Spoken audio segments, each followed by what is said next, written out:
Good morning, Ian Crouch with your 8:30 Hunter News update. The northbound lanes of the M1 Pacific motorway at Cameron Park are expected to remain closed well beyond this morning's peak following a fatal single-vehicle accident. Emergency services were called to the northbound lanes of the motorway just beyond the Hunter Expressway at about 6:15. One person, believed to be the driver, died at the scene. Crash investigators are at the scene and northbound traffic is being diverted onto the Hunter Expressway and the Newcastle Link Road.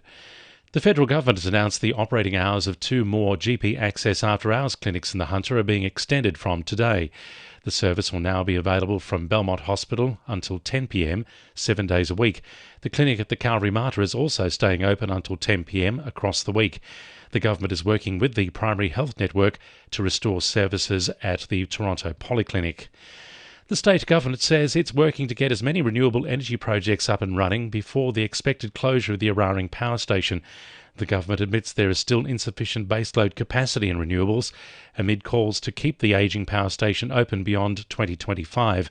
Energy Minister Penny Sharp says they are trying to balance the need for reliable supply, which is affordable. So look, Eraring is an issue about reliability with a possible foreclosure in the next couple of years. But the longer term issue and what we're really trying to do is do everything we can to get prices down. The way that we do that is by getting as many renewables in the ground as quickly as possible. National Domestic Violence Movement She's Not Your Rehab will host a workshop in the Hunter later this year aimed at upskilling local support staff who work with male perpetrators. It comes after recent figures out of Boscar revealed Maitland has seen a 43.8% increase in assault cases over the last 2 years, as well as a 57.1% increase in AVO breaches.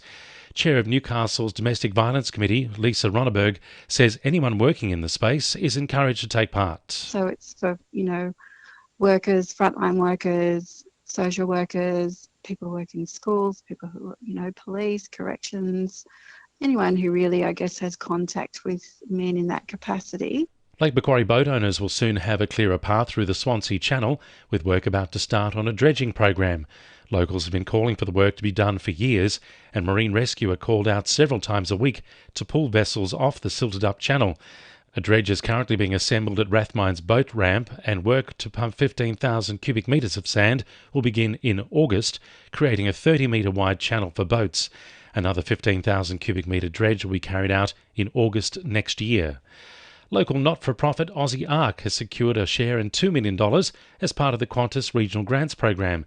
Based in the Barrington Tops, the organisation says the funds will ensure conservation work will continue for the next 50 years. Nick Colley from Qantas says Aussie Arc is one of many applications that succeeded. This year's winners were selected from over 1,600 applications from over Australia.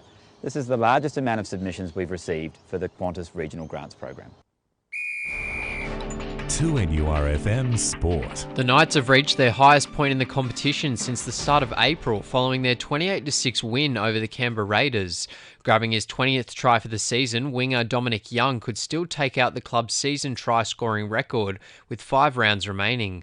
Coach Adam O'Brien says there was certainly some stuff in the second half where the side looked like they had lost their way. This side's getting better at pulling itself out of those situations and getting back on track.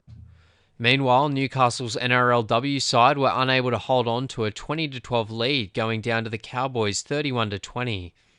Hamilton's Hunter rugby side saw off University with a 38-32 win, while Wanderers down Southern Beaches 55-20. And Charlestown Azzurri have sealed a place in the NPLW semi-finals following their 3-3 draw with Adamstown. Brometto put an end to Maitland's 10-game winning streak with a 3-2 victory. That's sport. I'm Jordan Regnis. And the winning numbers in Weekend Lotto are 3, 14, 32, 37, 42 and 45, and the supplementaries are 17 and 20. And now you're up to date with the latest 2NURFM Hunter News.